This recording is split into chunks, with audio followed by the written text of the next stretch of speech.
12 verse 14 lithi sabona inkazimulo yakhe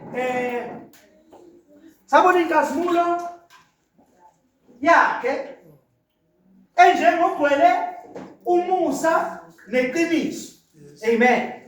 Asifundeni nalo futhi ukuze siliquote right. Amen. Ngicela uvulile masinyane silifunde. Ngiyandlalela la bazalwane, ngiyandlalela la. Ngiyandlalela nje, ngiyandlalela kuloko sizokhuluma ngakho. Ngicela ufunde masinyane masuthi yolini noma ngesiZulu noma ngesingisi. Ulizwi waba inyama. Ya. Ulizwi waba inyama wakha phakathi kwethu. Sabona inkazimulo yakhe. Inkazimulo njengozele yedwa. Ya, uyisi. Ya, egcwele umusa neqiniso. Ya. So nezwa ke bazalwane ukuthi ulizwi weza wakha phakathi kwethu. Leli lizwi elibhaliwe lilotshiwe la likhona already nezwa bazalwane. Kodwa abantu balishiya izwi laNkulunkulu ngenxa yalokho ukushiya izwi laNkulunkulu balahlekelana noNkulunkulu. Basithola abantu sebekhonza nokungafanele bekumisa njengoNkulunkulu. Amen bazalwane. Batholakala abantu sebenza okungamiswanga yizwi laNkulunkulu. Amen bazalwane. Sebezenzela ngendlela abacabanga ngayo nangendlela abafuna ngayo. Sebedukile. Amen. Hallelujah. Sebedukile. So ke uNkulunkulu ke wabona ukuthi kuhle ukuthi uJesu azalwe. Ngoba yayingekho indlela yokuthi angeze emhlabeni engadlulanga ekuzalweni. Amen. Yayingekho indlela yokuthi angeze emhlabeni engazange enze njani? Adlule ekuzalweni. Futhi manje emhlabeni kwafanele ukuthi aphathe xa izozalwa kusho ukuthi wayelolanda umzimba wenyama. Amen. Ngoba ezozalwa nje uzozalwa umuntu ozoba umuntu kuphi ebantwini. Aphile phakathi kwabantu. Amen.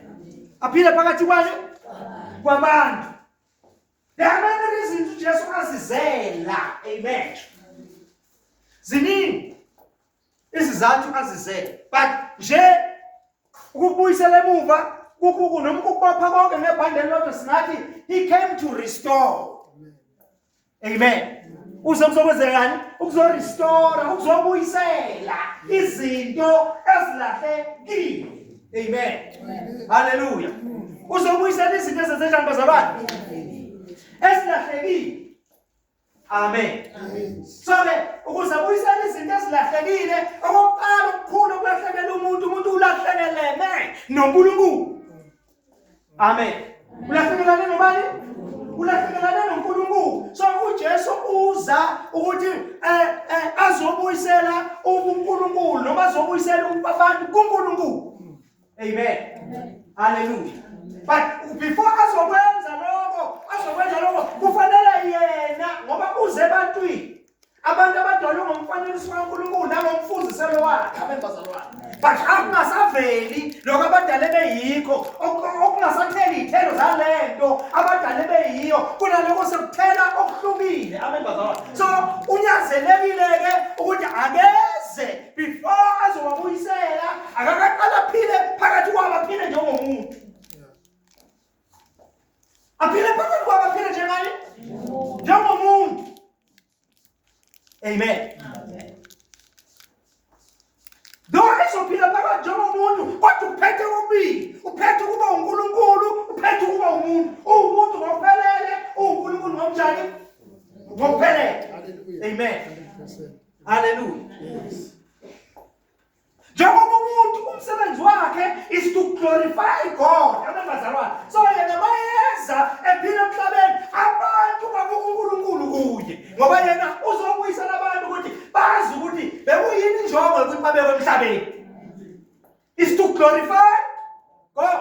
But manje kulahlekile lokuthi benze njani? Bakhazimulisa uNkulunkulu. Kubalahlekile. Ngoba uNkulunkulu befana babonakala umuntu nje. Babonakala umuntu nje abantu babona uNkulunkulu. That's right. Amen bazalwane. Babonakala umuntu nje, babona uNkulunkulu. Noma izilwane bona uNkulunkulu, noma injalo bona uNkulunkulu, yonke into bona uNkulunkulu. Ngoba ume urepresent ebani? uNkulunkulu emhlabeni. Amen. Urepresent uNkulunkulu kuphi? Emhlabeni. Igama lenkosi malibonke. So ke into yokuqala ayenze ebantwini ubabonisa ukuthi njani uNkulunkulu lo abafana naye. Yonke lento bekayenza abonisa uNkulunkulu kufana noNkulunkulu ukuthi kuyinto enjani. Amen. But bengaphili la emhlabeni njengoNkulunkulu. Ngifuna ubambemehluko. Bengaphili la emhlabeni njengoNkulunkulu. Kodwa la emhlabeni ubebonisa abantu ukuthi ukubafana noNkulunkulu kuyinto enjani. Because benganalo ilungelo lokuthi angazophila la emhlabeni njengoNkulunkulu. Ngoba uNkulunkulu wathi akuphile emhlabeni kuphila umuntu. AkuNkulunkulu wasemhlabeni. Amen. Hallelujah. Abe umuntu. So uNkulunkulu yingakho-ke naye noma sezonakala izinto akasakwazi ukwehla athi wothi ngihambe ngiyolungisa izinto emhlabeni. Uvinjwa ukuthi emhlabeni uthe akubusa umuntu. Akube khona umuntu onguNkulunkulu wakuphi wasemhlabeni. So-ke ukuthi manje angenelele kufanele ukuthi uJesu azoba umuntu. Niyazwa bazalwane? So-ke ungumuntu unguNkulunkulu. Mangithi ungumuntu unguNkulunkulu ngisho ukuthi-ke thina sifunda kuye simfunda kuye uNkulunkulu umuntu onjani uNkulunkulu. Ngoba uNkulunkulu umuntu bazalwane. Yes. Is a person. Amen. uNkulunkulu yini? uNkulunkulu ungumuntu. Yingakho thina master nomuntu unguNkulunkulu. Amen. Lento iyafana. Ngoba uNkulunkulu phela kushayela kudala umuntu ngomfanekiso wakhe. Yabona ukuthi umuntu unguNkulunkulu noNkulunkulu umuntu. Amen. So uJesu uza to display abantu abonisa abantu ukuthi mawumuntu ufanele uphile kanjani. MawuNkulunkulu lungakanani uthando lwakho. MawuNkulunkulu angakanani amandla akho. Mawumuntu angakanani amandla akho. Sifunda lezi zinto zombili sifunda kubani? kuJesu. Amen bazalwane. Amen. Hallelujah. Amen. Hallelujah. Kwathi indaba esikuyo sila endabeni yokuthi umuntu umsebenzi wakhe ukukhazimulisa uNkulunkulu. Amen. uJesu mayeza umuntu walahlekelwa ukwazi ukukhazimulisa uNkulunkulu ngoba elahlekelene noNkulunkulu. uJesu uzokhazimulisa uNkulunkulu kubani? Abantu laba balahlekelwe uNkulunkulu abangasazi uNkulunkulu bakwazi ukumbona kuJesu. Amen. Kuze bakwazi ukuqhubeka nomsebenzi abawunikeziwe wokumkhazimulisa. Bafanele bayibone lento kaNkulunkulu noma yobuNkulunkulu ebuJesu. Amen bazalwane. Kufanele bayibone ukuze uJesu mayisehambile ngoba basana nokuthi babuyele entweni bayarestore kwiposition yabo. Bayarestore ukuthi baphile bakhazimulisa uNkulunkulu. Amen. Amen. Malibonge igama kaJesu. So indaba enkulu la inekazimulo kaNkulunkulu. Amen. Hallelujah. Akusho mina iBhayibheli liyafakaza. Weza waphila phakathi kwethu. Sabona uzele yedwa, weza waphila phakathi kwethu. Awufunde futhi mangizulu masinyane, uqhubeka Nkosi yami. Usuvalile. Ithi sabona inkazimulo yakhe. Enjengozele yedwa. Inkazimulo njengozele yedwa. Uyise egcwele umusa neqiniso. Awufunde iqale phansi futhi. Ulizwi waba inyama. Ya. Wakha phakathi kwethu. Ya. Sabona inkazimulo yakhe. Ya. Inkazimulo njengeyozele yedwa kuyise.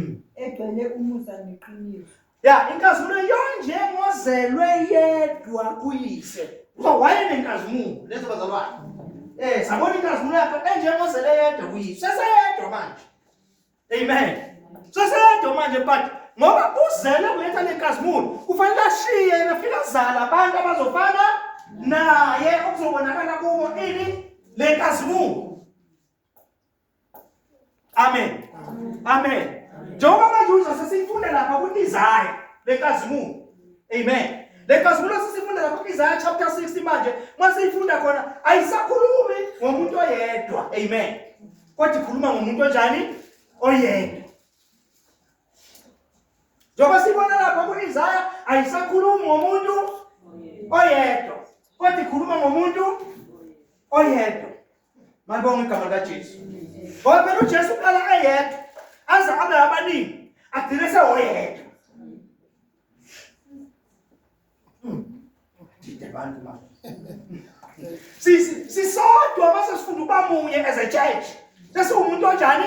Oyedwa, umzimba oyedwa.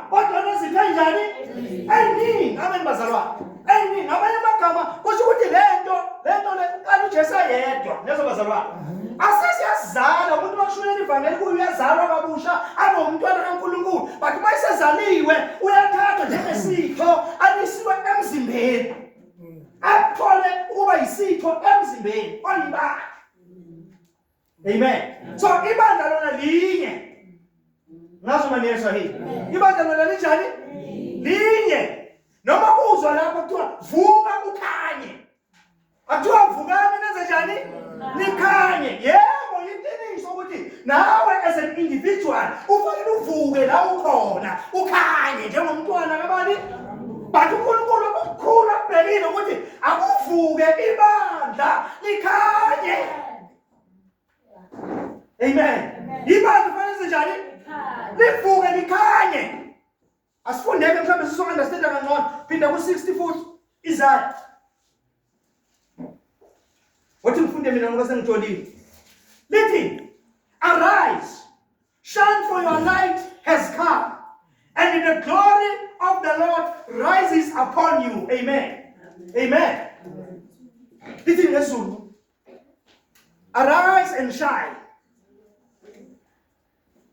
Arise, shine, for the light has come. Yiphi le light na?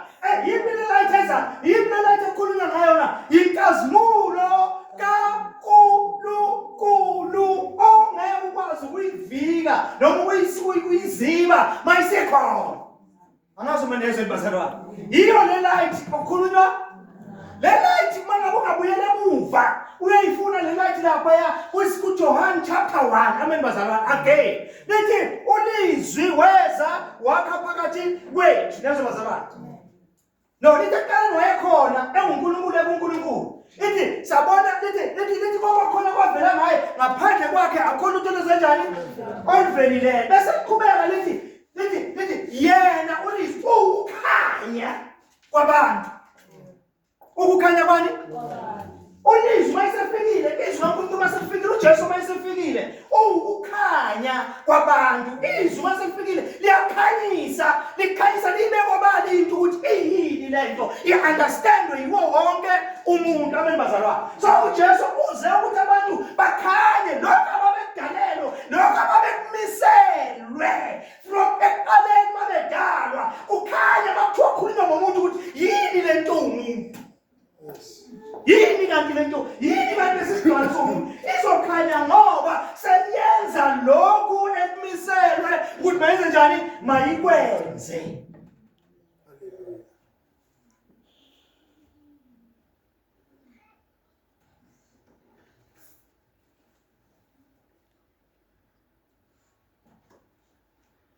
uJesu wayefika la bazalwane ekhona saphila la emhlabeni bekakhanya benza njani bekakhanya izinto ezenzayo bezimkhanya zimenza ukuthi wonke umuntu ambuke wonke umuntu afuna ukumbona la ngakhona bekakhanya benza izinto ezenza ukuthi awukwazi ukumziba awukwazi ukungamnaka.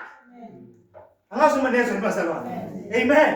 Ungakwazi ukumziba ungakwazi ukwenza njani ukungamnaka benza izinto extraordinary. That's right.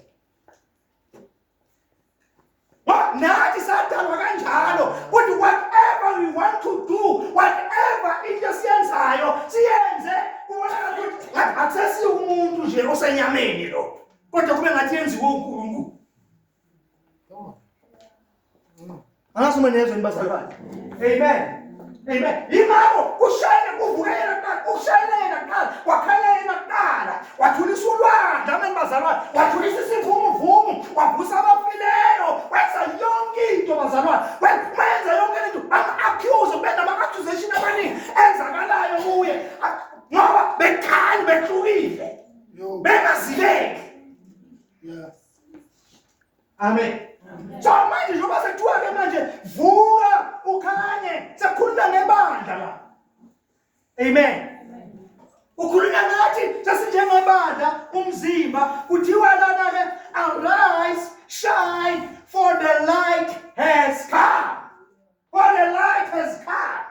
For the light has come. Which light is that? Ekhulunywa ngayo ukuthi has come na. Bese kuqhubeka iBhayibheli lithi and And the glory of the Lord rises upon you. Amen. The glory of the Lord rises upon you. Amen. Uma sikhuluma nge-glory bazalwane, sikhuluma ngento ekhazimulayo. Sikhuluma ngento ongeke uyizibe. Radiant, amen bazalwane. Sikhuluma ngento ekhazimulayo ongeke uyizibe. Amen. Into ekhazimulayo, manje nje ikhona bona bakuthiwa ngothayela lapho uyaqopha uyakhazimula. Yabo uqopha sisikhathi ungakobheki ngokuphelele. Usubaleke ukuthi yilento manje. Into yazi emlimaze emehlweni. Amen. Amen. Because iyakhazimula izibeke. Amen bazalwane. Wuwe ozokubaleka kuyo ngoba le kukhulunywa ngayo isuke ikulimaza, but le yenkazimulo kaNkulunkulu iyinto ongakwazi ukuthi uma uyibonile uyibalekele. Into athi uma uyibonile it attract ine-attraction. That's right. Inani bazalwane? Ine-attraction. So yingakho la